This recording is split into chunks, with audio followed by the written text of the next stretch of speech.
Selamat sore eh, kepada teman-teman kelas akuntansi perbankan dan juga Ibu Prapti. Kami kelompok 7 izin mempresentasikan mengenai materi tentang ketepatan mengidentifikasi transaksi dan pencatatan akuntansi pada giro atau DPK.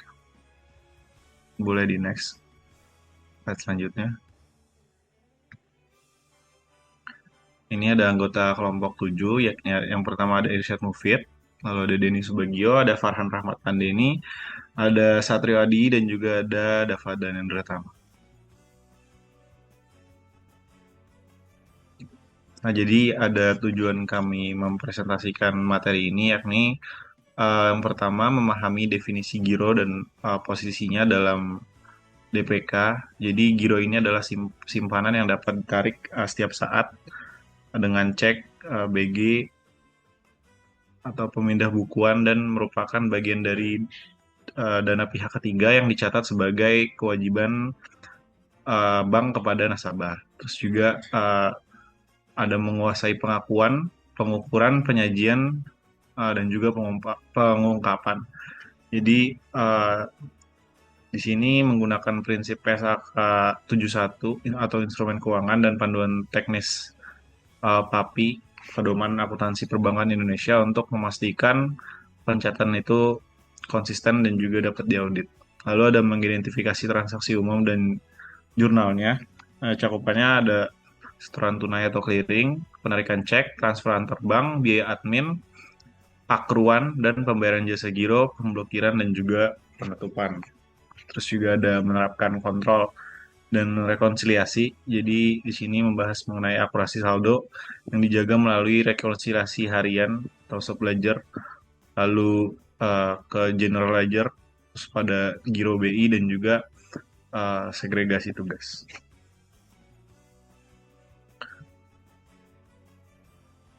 Nah, selanjutnya kita masuk ke definisi giro dan juga landasannya.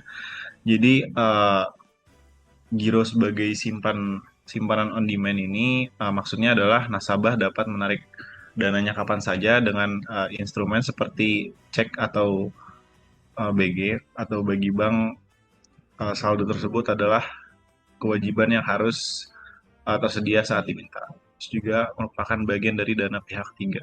Jadi DPK ini mencakup giro, tabungan, deposito, dan semuanya ini sumber pendanaan utama bank yang dan disajikan pada sisi liabilitas. Kalau misalkan di debit kreditnya.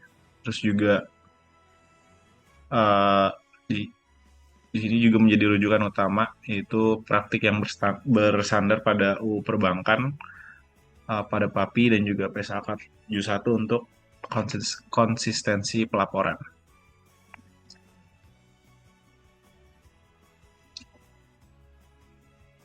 Nah, selanjutnya ada kerangka standarnya. Itu ada PSAK 71 dan juga ada Pedoman Akuntansi Perbankan Indonesia. Jadi, yang pertama ada PSAK 71. Ini liabilitas keuangan dari giro yang umumnya diukur pada biaya perolehan diamortisasi setelah pengakuan awal pada nilai wajar, sehingga beban bunga atau jasa diakuinya secara aktual. Terus juga ada PAPI di sini.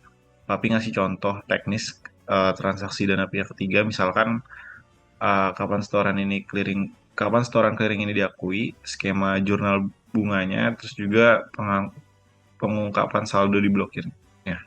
Terus ada implikasi praktisnya. Ini dalam praktiknya giro jarang diklasifikasikan sebagai FVTPL atau pendekatan uh, amortized cost yang digunakan untuk menjaga stabilitas laba dan juga transparansi.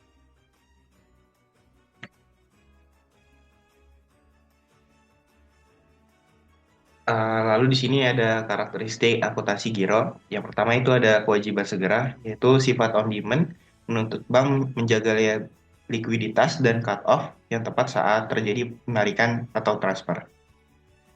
Lalu akruan bunga atau jasa giro. Jika produk memberikan imbalan, beban bank diakru harian agar matching dengan periode terjadi kewajiban. Eh, Lalu setoran keliling efektif, yaitu setoran via cek atau BG diakui saat dana efektif atau tidak ada tolakan. sehingga mencegah pengakuan saldo yang belum pasti. Lalu mengungkapkan PAPI. Bank mengungkap kebijakan DPK, saldo diblokir, dan rincian jenis simpanan untuk meningkatkan transparansi.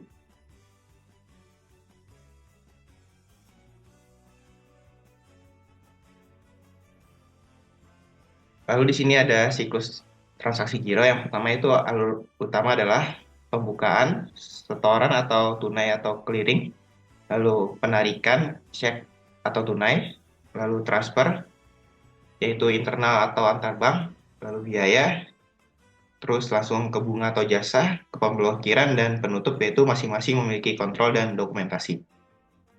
Lalu kontrol kunci yaitu verifikasi warkat, otorisasi transaksi dan rekonsiliasi harian menjaga akurasi dan mencegah fraud.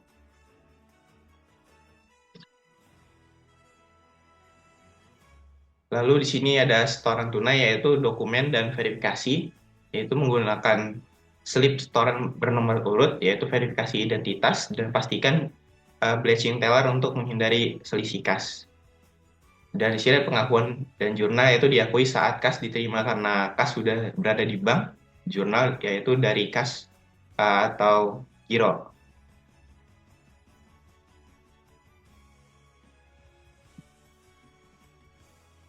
Lalu di sini ada setoran keliling atau cek atau BG.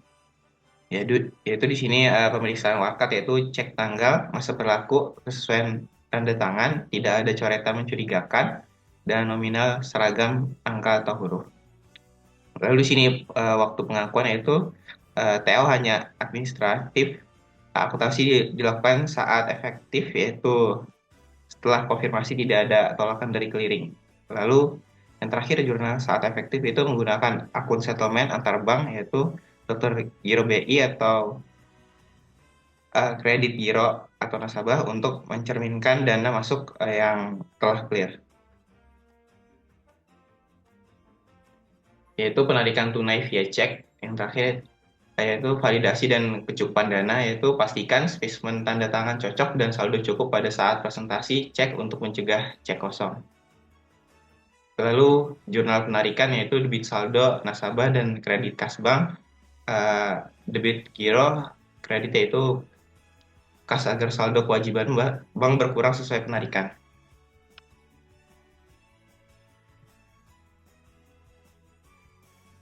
Selanjutnya, transfer pemindah bukuan. Dalam bank internal ya, pindah antara rekening bank yang sama dicatat dari giro pengirim ke giro tabungan atau departemen penerima sesuai instruksi nasabah. Terus yang kedua, antar bank. SKNBI, RTGS, BI atau BI Fresh itu adalah akun buat transfer antar bank. Gunakan akun giro BI saat settlement atau dari giro pengirim ke giro BI mencerminkan pemindahan dana ke sistem BI. Biaya admin dan buku cek, kebijakan dan otorisasi. Biaya mengikuti fee schedule bank dan harus ada bukti otorisasi untuk akuntabilitas. Jurnal beban nasabah potong dari saldo giro nasabah dan giro nasabah ke pendapatan administrasi provisi agar pendapatan non bunga bank tercatat benar.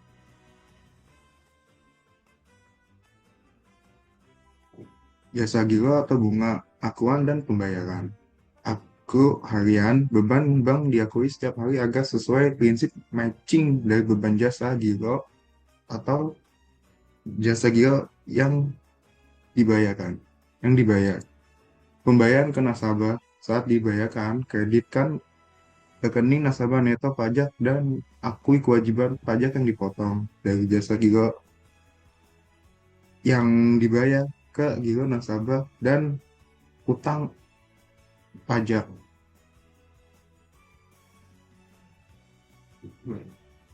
Pemblokiran saldo atau hot escrow. Dasar dan pembatasan. Blokir berdasar surat perintah atau escrow selama blokir debit tertentu tidak boleh dilakukan walau saldo tercatat ada. Penyajian dan pengungkapan. Saldo diblokir diungkap terpisah sesuai PAPI untuk memberi informasi memadai kepada pengguna laporan.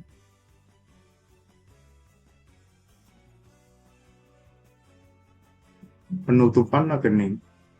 Penutupan rekening ada dua, ya, prasyarat. Yang pertama prasyarat, pastikan tidak ada wakat, outstanding, tagihan biaya, atau klaim. Dokumentasikan berita acara penutupan. Yang kedua, jurnal penutupan. Saldo sisa dibayarkan atau ditransfer dari giro nasabah ke kas atau giro BI jika dikirim antar bank.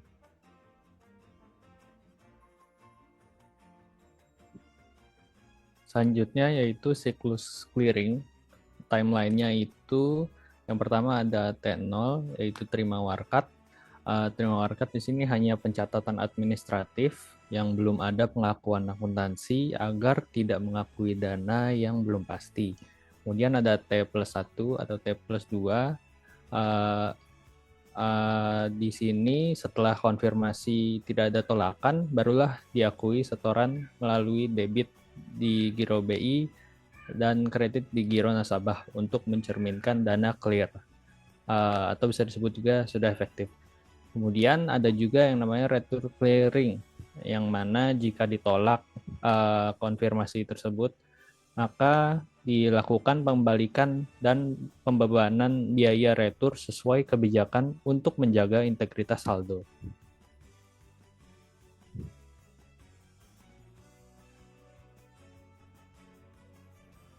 Kemudian ada red flags dan uji ketepatan. Yang pertama ada warkat yang bermasalah.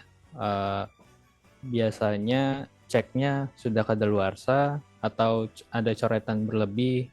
Kemudian juga bisa jadi karena mismatch di tanda tangan, dan ini membuktikan kalau ini adalah contoh indikasi atau risiko penipuan atau ketidaksesuaian.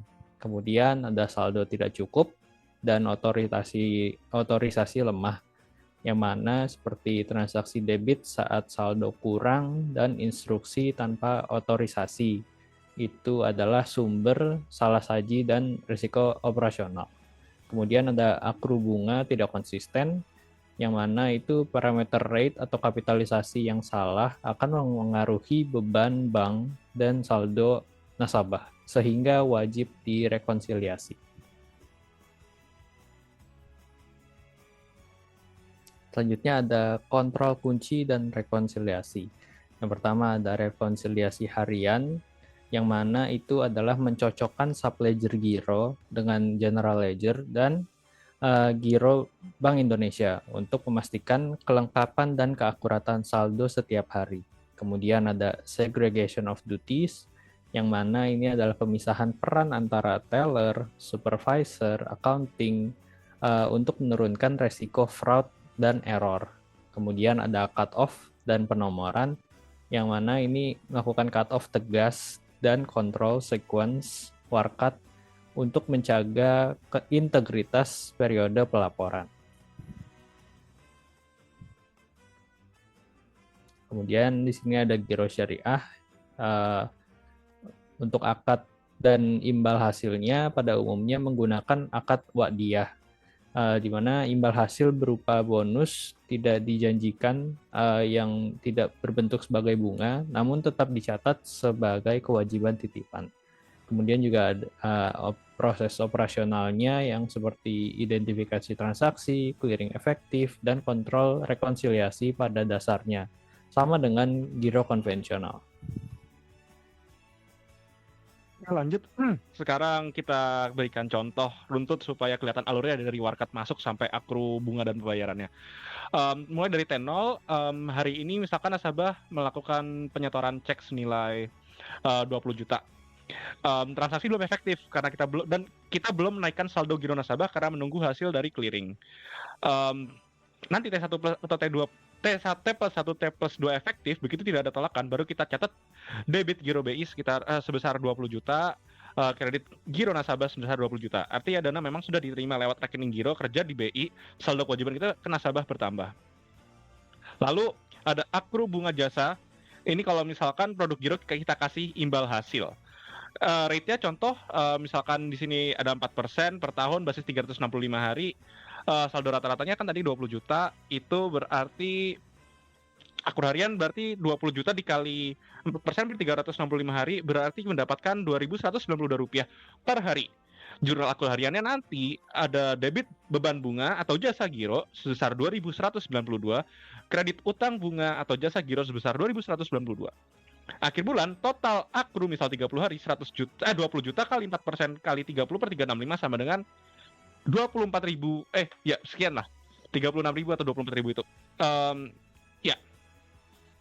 Lalu kalau misalkan ini udah selesai sini kurang lebih begini. Pembayaran jasa giro juga tadi kalau misalkan diakumulasi 30 hari ya. Nanti akan totalnya 36.000 kreditnya kredit giro nasabah 24.000 dan kredit utang pajak 6.137. Tarif pajak sesuaikan regulasi terbaru. Lanjut di slide maaf. Nggak pencet. Slide 20. Ini template jurnal bisa jadikan cheat sheet juga, setoran tunai masuk, debit kas, kredit giro untuk nasabah, setoran clearing efektif, debit giro BI, kredit giro nasabah, penarikan cek tunai, debit giro nasabah, kredit kas, transfer internal, nanti ada transfer internal juga, A, B bank yang sama, debit giro A dan debit giro bank A, kredit giro bank B. Lalu ada transfer keluar antar bank bisa menggunakan RTGS, SKN, BI Fast dan lain-lain, debit giro nasabah, kredit giro BI. Transfer masuk dari bank lain, ini ada beberapa yang tambahan-tambahan ya, ini saya jelaskan secara ngomong aja langsung, tapi di sini mungkin biar lebih lengkap aja. Ada transfer masuk dari bank lain, debit giro Bank Indonesia, kredit giro nasabah. 7 ada biaya admin atau buku cek BG, ada debit giro nasabah, kredit pendapatan administrasi. Kalau ada jenis fee lain, pakai akun pendapatan yang sesuai nantinya. Lalu ada akru bunga jasa atau giro harian atau bulanan, debit beban bunga atau jasa giro, kredit utang bunga atau jasa giro, pembayaran bunga atau jasa kredit ke nasabah, debit utang bunga atau jasa giro, kredit ke giro nasabah, pemblokiran saldo, hold. Ini sifatnya pengungkapan dan parameter sistem pencatatan jurnal muncul belum ada perpindahan ke akun khusus sesuai SOP. Intinya selama di blokir debit tertentu tidak boleh ada transaksi. Kalau untuk biaya admin, debit giro nasabah, kredit pendapatan administrasi, lalu akru dan bayar bunga, debit beban, kredit IMH dibayar, dan seterusnya.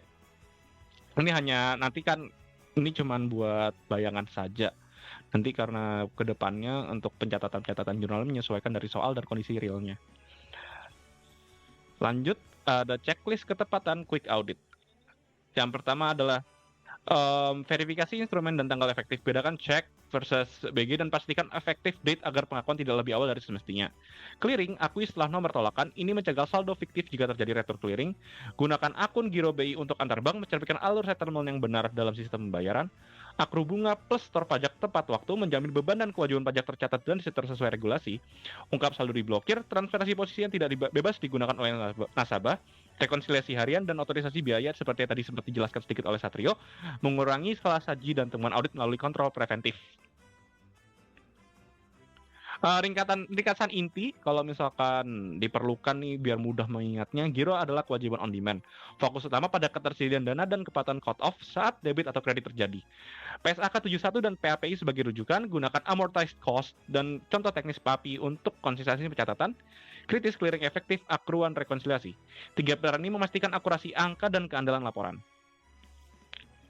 Ini daftar pustaka yang kami gunakan, ada Undang-Undang Nomor 10 Tahun 1998 tentang perbankan menjadi dasar legal definisi giro sebagai simpanan dapat ditarik setiap saat. Ada Bank Indonesia dan Ikatan Akuntan Indonesia, Pedoman Akuntansi Perbankan Indonesia, PAPI, Buku 2, Revisi 2008, Simpanan Dana Pihak Ketiga, Panduan Teknis Akuntansi DPK termasuk contoh jurnal dan pengungkapan, dan seterusnya lah. Ada beberapa daftar pustaka yang kami gunakan untuk membuat presentasi ini. Oke, seperti sudah habis. Terima kasih banyak teman-teman dan ibu jika menonton dan sudah mendengarkan. Mohon maaf apabila kami ada kesalahan. Wassalamualaikum warahmatullahi wabarakatuh.